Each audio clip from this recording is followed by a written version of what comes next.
Good morning, student. Today we'll start chapter number 9 reproduction in animals, जो कि same 2 का हमारा फर्स्ट चैप्टर है स्टूडेंट। और इस चैप्टर में हमें रिप्रोडक्शन के बारे में पढ़ना है ना। तो फर्स्ट ऑफ ऑल आपको समझना पड़ेगा व्हाट इज रिप्रोडक्शन।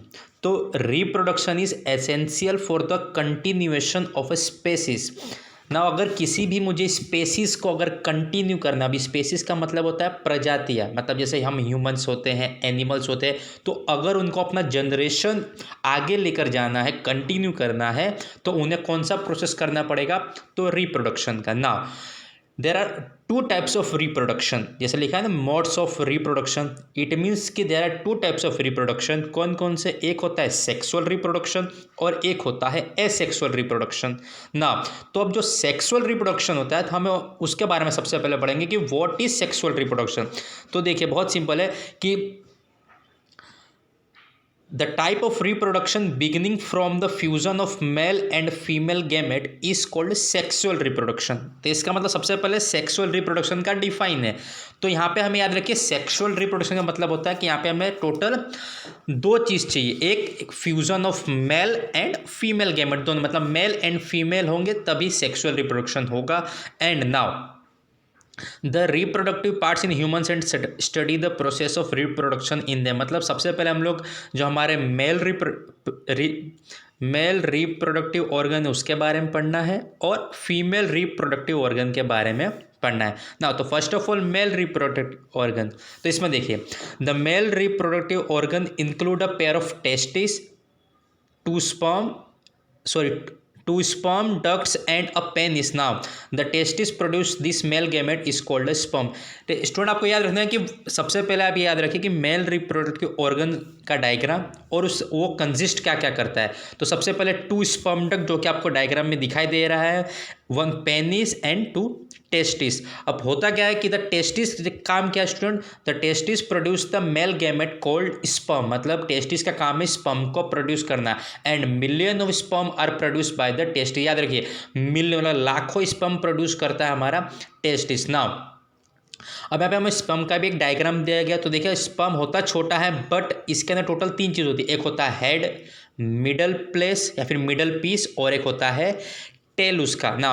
तो जो टेल का फंक्शन स्टूडेंट क्या करता है कि it function to locomotion and movement. मतलब वो क्या करता है स्पर्म को आगे की तरफ लेकर जाता है। एंड तो आपको ये इसमें याद रखना है कि टेस्टिस का काम क्या है कि स्पर्म को प्रोड्यूस करना ना। और फीमेल में भी देखिए स्टूडेंट, तो सबसे पहले आपको ये पता होना चाहिए कि फीमेल के अंदर कंजिस्ट क्या क्या होता है। तो देखिए अ पेयर ऑफ ओवरीज, ओविडक्ट जिसको फेलोपियन ट्यूब्स भी कहा जाता है, और तीसरा चीज़ है यूटेरस ना। अब ओवरी काम क्या है, तो ovary produces a female gamete called ova. मतलब मेल जो गैमेट है उसका नाम स्पर्म है और जो फीमेल गैमेट है उसका नाम है ओवा, जिसको एक्स भी कहा जाता है। Now in human beings a single mature egg is released into the oviduct by one of the ovaries every month. It means in human beings in हर एक महीने में ओवरी क्या करती है, एक मैच्योर एग को रिलीज करती है। कहाँ पे करती है? ओविडक्ट के अंदर। Now uterus is the part where the development of baby take place. Now like the sperm and egg is also a single cell. मतलब याद रखिए जो भी बेबी होती है वो कहाँ पे डेवलप होना चालू होता है, तो वो होता है यूटेरस के अंदर। जो आप डायग्राम देख सकते हो जो पूरा रेड कलर का दिखाई दे रहा है, वहाँ पे बेबी प्रोड्यूस होना डेवलप होना चालू होती है। जैसे कि स्पर्म भी एक सिंगल सेल है, वैसे ही जो एग है वो भी क्या है, एक सिंगल सेल है, जो आपको डायग्राम दिया गया ह्यूमन ओवम का ना। अब मेल गैमेट हो गया, फीमेल गैमेट हो गया, अब बात है फर्टिलाइजेशन थी। तो the first step in process of reproduction is the fusion of sperm and an ovum. मतलब कि स्पर्म और ओवम का एक साथ फ्यूजन होना, मतलब साथ में आना, यही काम क्या होता है, फर्टिलाइजेशन का काम करेगा। देखिए when sperm comes in contact with an egg, one of the sperm में fuse with the egg. Now such fusion the egg and the sperm is called fertilisation. जैसे कि मैंने आपको ऊपर ही बताया कि जो टेस्टिस क्या करता है, actually million of sperm produce करता है, लेकिन जो मिलियन ऑफ स्पर्म में से कोई एक स्पर्म क्या करेगा, वो ओवम के साथ फ्यूजन करेगा ना। जब फ्यूजन उनका एग और स्पर्म का होगा तो उसको कहा जाता है फर्टिलाइजेशन ना। During fertilisation the nuclei of sperm and egg fuse to form a single nucleus. अब जैसे हमको ये भी तो पता है कि जो स्पर्म होता है वो भी सिंगल सेल है, और एग यानी ओवम वो भी सिंगल सेल है। तो जो स्पर्म का न्यूक्लियस और एग का न्यूक्लियस है, दोनों मिलकर एक सिंगल न्यूक्लियस बनाते हैं। Now this result in the formation of fertilize egg, और जिसको हम लोग जाइगोट कहते हैं। जाइगोट क्या होता है स्टूडेंट? तो जब मेल गैमेट मतलब स्पर्म और फीमेल गैमेट एग जब एक साथ फॉर्म होकर एक सिंगल न्यूक्लियस बनाते हैं, उसे हम लोग जाइगोट कहते हैं। जो कि डायग्राम देखिए आपको दिखाई दे रहा होगा, फ्यूजिंग न्यूक्लियस दो बता रहा है, तो एक मेल का है और एक फीमेल का है। Now did you know that zygote is the beginning of a new individual, मतलब कि ये जाइगोट से ही आगे चलकर, ये जाइगोट से ही आगे चलकर एक बेबी डेवलप होना चालू होता है। जाइगोट के अंदर पहले बेबी बनेगा, फिर वो इस दुनिया में आता है। Now the process of fertilisation is the meeting of an egg cell from the mother and a sperm cell from the father. Simple सी बात है, स्पर्म सेल कहाँ से आएगा? तो फादर से, और जो एग सेल मतलब ओवम है वो कहाँ से आएगा? मदर से। Now so the new individual inherit some characteristic from the mother and some from the father. Simple सी बात है, जो भी नया इंडिविजुअल आता है उसके अंदर दोनों कैरेक्टरिस्टिक आते हैं। कहाँ से?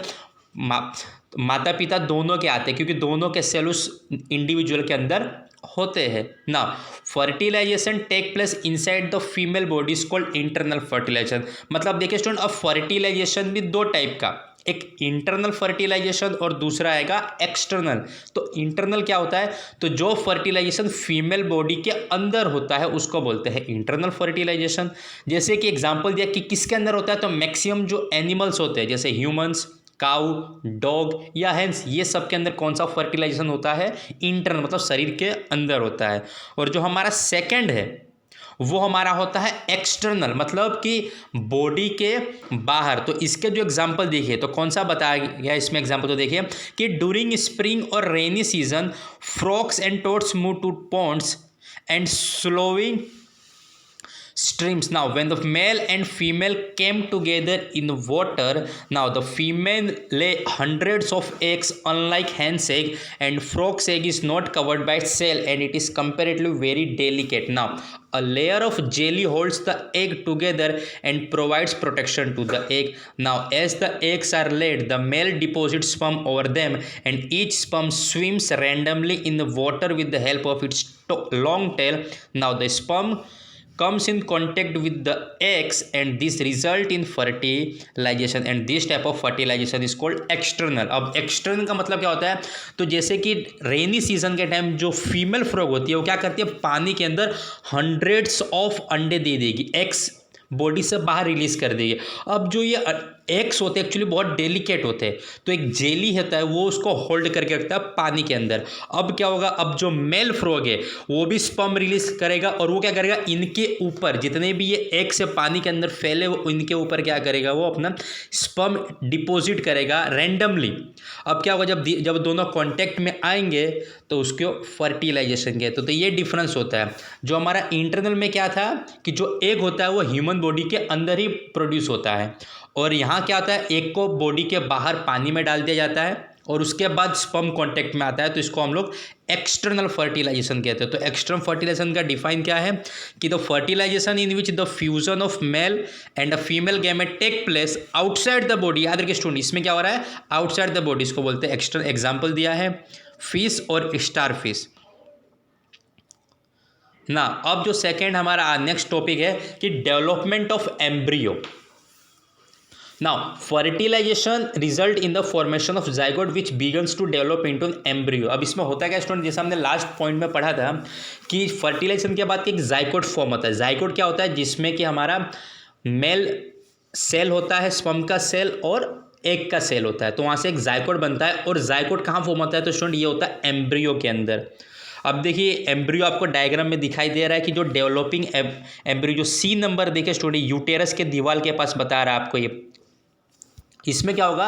The zygote divides repeatedly to give rise to a balls of cell. अब क्या करेगा? जो छोटा सा जो हमारा जाइगोट था वो धीरे धीरे क्या करना होगा? रिपीटेडली वो बढ़ता जाएगा। Now the cells then begin to form group they develop into different tissue and organ of the body. अब इसमें जो छोटे छोटे अलग अलग पार्ट में जो डिवाइड होंगे ये सेल्स हमारे ग्रुप के, ये क्या करेंगे, डिफरेंट डिफरेंट टिश्यू बनाएंगे और क्या करेंगे, बच्चे के ऑर्गन्स बनाना चालू करते हैं। Now this developing structure is term as embryo, और ये सब कहाँ होता है, एम्ब्रियो के अंदर। Now the embryo gets embedded in the wall of uterus and for further development, ये कहाँ चल, एम्ब्रियो फिर धीरे धीरे कहाँ जाता है, यूटेरस, और थ्रू यूटेरस बेबी बाहर आ जाती है। Now the embryo continues to develop in the uterus, now it gradually develops body, वो धीरे धीरे बॉडी पार्ट्स बनाना चालू करती है, जैसे कि हैंड्स, लेग, हेड, आइस, ये सब धीरे धीरे चालू होता है। Now the stage of the embryo which all the body parts can be identified is called a foetus. अब स्टूडेंट याद रखिए, फोइटस एक नया वर्ड है। ये क्या होता है कि जिस स्टेज पे एम्ब्रियो के अंदर अगर पता लगना चालू हो जाएगा कि ये बच्चे का कौन सा बॉडी पार्ट्स है, वो हाथ है, पैर है, ईयर है, नाक है, क्या है, तो उसको क्या कहेंगे, तो फोइटस। नाउ व्हेन द, और यहाँ पे एक डायग्राम भी दिया है जो फिगर 9.9, अगर आप देख सकते हो डायग्राम में आपको पता चल रहा है कि इसमें नाक दिखाई दे रहा है, हाथ दिखाई दे रहा है, पैर दिखाई दे रहा है, तो इस स्टेज में इसको फोइटस कहा जाता है। Now when the development of the foetus is complete the mother gives to the birth of the baby, और जब एक बार फोइटस कंप्लीट हो जाता है तो क्या करती है, मदर बच्चे को जन्म दे देती है, और इस प्रोसेस में कम से कम 9 महीने, जो 9 मंथ बोलते हैं, वो लग जाता है। Now internal fertilisation take place in hen also, जैसे हमारे ह्यूमन बींग्स के अंदर इंटरनल होता है, सेम प्रोसेस हैंस के लिए भी होता है। एंड अब वो पूरा हैन का भी बताया गया कि हैन के अंदर किस तरीके से होता है।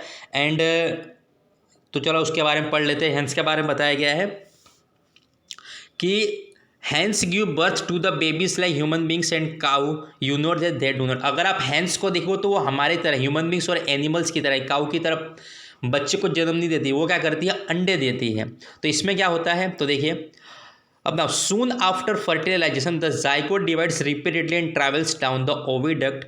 Now as it travels down many protective layers are formed around it and the hard shells that you see in the hen's egg in such protective layer. अब जैसे कि हमारी बॉडी के अंदर मैंने बताया कि जो जाइगोट होता है वो डिवाइड होना चालू होता है, मतलब 1 सेल से 2 सेल, 2 से 4 सेल, तो सेम हैन के अंदर भी होता है। लेकिन अब हैन के अंदर क्या होता है कि हर एक जो डिवाइड होता है जाइगोट, उनके अंदर एक हार्ड सेल कवर आना चालू हो जाता है, इसीलिए वो बहुत सारे अंडे में डेवलप होना चालू हो जाते हैं। तो ये पूरा का पूरा यही है। The next point is viviparous and oviparous animal. अब there are 2 types of animal student, एक विविपायरस एंड ओविपेरस एनिमल्स। तो बहुत सिंपल है, देखिए the animals which give birth to young ones are viviparous, मतलब जो एनिमल्स बच्चे को जन्म दे रहे हैं वो विविपेरस है, and the animals which lay eggs are oviparous, और जो अंडे दे रहे हैं उसको ओविपेरस एनिमल्स कहा जाता है। बस आपको ये याद रखना है कि व्हाट इज विविपेरस, तो जो एनिमल्स बच्चे को जन्म दे रहा है विविपेरस, और जो अंडे दे रहा है वो होता है ओविपेरस ना। एंड हमारा जो लास्ट वन है कि यंग वंस टू एडल्ट, मतलब आपको पता है कि स्टार्टिंग में कोई भी छोटा बच्चा होगा, फिर धीरे धीरे क्या होगा, वो एडल्ट बनता है। तो यहाँ पे एग्जांपल हमको एक सिल्क का दिया हुआ है या फिर एक फ्रॉक का भी दिया हुआ है कि सबसे पहले फ्रॉक क्या होता है, तो एक अंडा होता है। अगर आप ए में देखिए, फिर वो टेडपोल बनेगा, फिर धीरे धीरे बड़ा टेडपोल, और लास्ट में वो एक एडल्ट फ्रॉक बन जाएगा। सेम हमको सिल्क वर्म के भी दिया है कि पहले एग होता है, अंडा, फिर उसमें से लार्वा निकलता है, या फिर कैटरपिलर, और कैटरपिलर से प्यूपा, और उसके बाद एडल्ट बन जाता है। हमारे अंदर भी होता है, सबसे पहले छोटे होते हैं, फिर धीरे धीरे टीन्स में आते हैं, और टीन्स के बाद हम एडल्ट बन जाते हैं। अब जो फ्रॉक का जो आपको ये लाइफ ऑफ साइकिल दिया दिखाया गया, इसमें जो मेन पॉइंट आपको याद रखने की है कि the transformation of the larva into an adult through drastic change is called Metamorphosis. अब यहाँ पे आप मेटामॉर्फोसिस का डिफाइन याद कर लीजिए कि जब भी कोई लार्वा अगर चेंज होना चालू हो जाता है एडल्ट में, तो उस प्रोसेस को हम लोग कहते हैं मेटामॉर्फोसिस, और बाय मेटामॉर्फोसिस के प्रोसेस से ही एक टेडपोल एडल्ट फ्रॉग में कन्वर्ट होता है। तो इस वीडियो में हमने सेक्सुअल रिप्रोडक्शन के बारे में पूरा पढ़ा। नाउ नेक्स्ट वीडियो में स्टूडेंट हम लोग एसेक्सुअल रिप्रोडक्शन के बारे में पढ़ेंगे। तब तक आप इस वीडियो को 1-2 बार और देखिए और अच्छे से समझिए सारे के सारे पॉइंट्स को। Thank you.